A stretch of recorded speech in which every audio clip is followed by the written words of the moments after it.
Real इस्टेटमा लगानीलाई धेरैले सुनौलो अवसर ठान्छन्। जग्गा वा फ्ल्याट खरिद गरेर भविष्यमा नाफा कमाउने सपना धेरै नेपालीको मनमा छ। तर गलत समय वा गलत ठाउँमा लगानी गर्दा नोक्सानी पनि हुने गर्छ।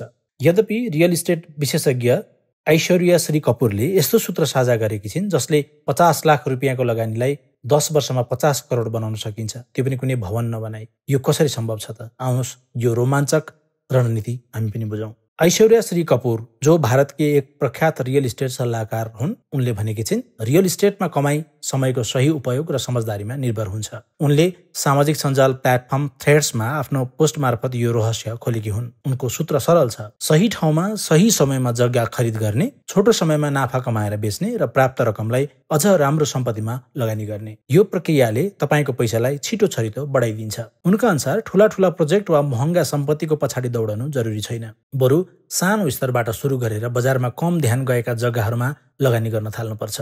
यस्ता जग्गाहरू प्राय सस्तो हुन्छन् तर भविष्यमा ठूलो नाफा दिने खालका हुन्छन्। कपूरले यो खेल 50 लाख रुपियाँबाट सुरु गर्न सकिने सुझाएकी छिन्। यो रकमले यस्तो जग्गा खरिद गर्नुपर्छ जो पहिलेदेखि नै कुनै विशेष प्रयोजनको लागि तय अर्थात् प्री जोन होस्। उदाहरणका लागि यस्ता ठाउँहरू जहाँ आगामी वर्षहरूमा सडक, औद्योगिक क्षेत्र वा अन्य पूर्वाधार बन्ने सम्भावना होस्। यस्ता ठाउँहरू मास्टर प्लानमा परिवर्तन, जोनिङ परिवर्तन वा बजारको मागका कारण मूल्य वृद्धि हुने सम्भावना बोकेर बसेका हुन्छन्। सबै कसरी कमाउने त? पहिलो चरणलाई उनले 18 देखि 24 महिना भनेर विभाजन गरेकी छिन्। पूर्वाधार विकासको प्रतीक्षा गर्न यो चरणमा उनले सुझाएकी छिन्। जब जग्गाको मूल्य 1.5 देखि 2 गुणा बढ्छ त्यसलाई बेच्नुहोस्। प्राप्त रकमलाई अझ राम्रो गुणस्तरको जग्गा, लाइसेन्स प्राप्त वा बिल्डरहरूलाई आकर्षकमा लगानी गर्नुहोस्। यसले तपाईको 50 लाखलाई 1 देखि 1.25 करोड बनाइदिन्छ।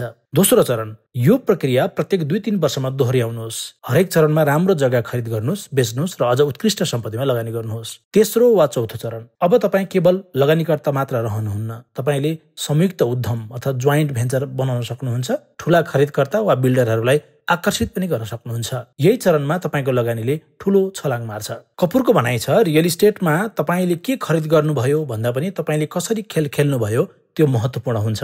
उनले जग्गालाई एउटा क्यानभासको रूपमा तुलना गरेकी छिन् जहाँ तपाईले आफ्नो रणनीति र समयको उपयोग गरेर चित्र कोर्नुहुन्छ। यदि तपाईको प्रत्येक लगानी अघिल्लो भन्दा राम्रो छैन भने तपाईँ अड्किरहनु भएको छ। उनको सुझाव छ, जब बजारमा भिड हुँदैन, बिल्डरहरूको हानाथाप हुँदैन वा सबै कुरा स्पष्ट हुँदैन, त्यही समयमा कदम चाल्नुपर्छ। जब अरूले कदम चाल्न थाल्छन्, तपाईले आफ्नो नाफा लिएर बाहिर निस्कन पर्छ। यो रणनीतिले तपाईलाई सधैँ एक कदम अगाडि बनाइदिन्छ। नेपालमा पनि यस्ता अवसरहरू प्रशस्त छन्। काठमाडौँ, पोखरा, चितवन, बुटोल जस्ता शहरहरूमा सडक विस्तार, औद्योगिक क्षेत्र र पर्यटकीय विकासका कारण जग्गाको मूल्य तीव्र गतिमा बढिरहेको छ। कपूरको यो सूत्र यहाँ पनि लागू गर्न सकिन्छ। यदि तपाईँ सही समयमा सही ठाउँमा लगानी गर्नुहुन्छ भने तपाईको 50 लाखले 10 वर्षमा 50 करोड बन्ने सपना कुनै असम्भव कुरा होइन। उसो भए सुझावहरू के हुन् त? सधैँ विश्वासिलो साझेदारसँग काम गर्नुहोस्। मास्टर प्लान र पूर्वाधार विकासको अध्ययन गर्नुहोस्। सानो स्तरबाट सुरु गर्नुहोस् तर ठूलो सोच राख्नुहोस्। समयको सही उपयोग गर्नुहोस् किनकि रियल इस्टेटमा समय नै सबै थोक हो। यो रणनीति अपनाएर तपाईँ पनि रियल इस्टेटको यो रोमाञ्चक खेलमा विजेता बन्न सक्नुहुन्छ। तपाईको लगानीलाई समझदारीपूर्वक घुमाउनुहोस् र सम्पत्तिको संसारमा आफ्नो स्थान सुरक्षित गर्नुहोस्।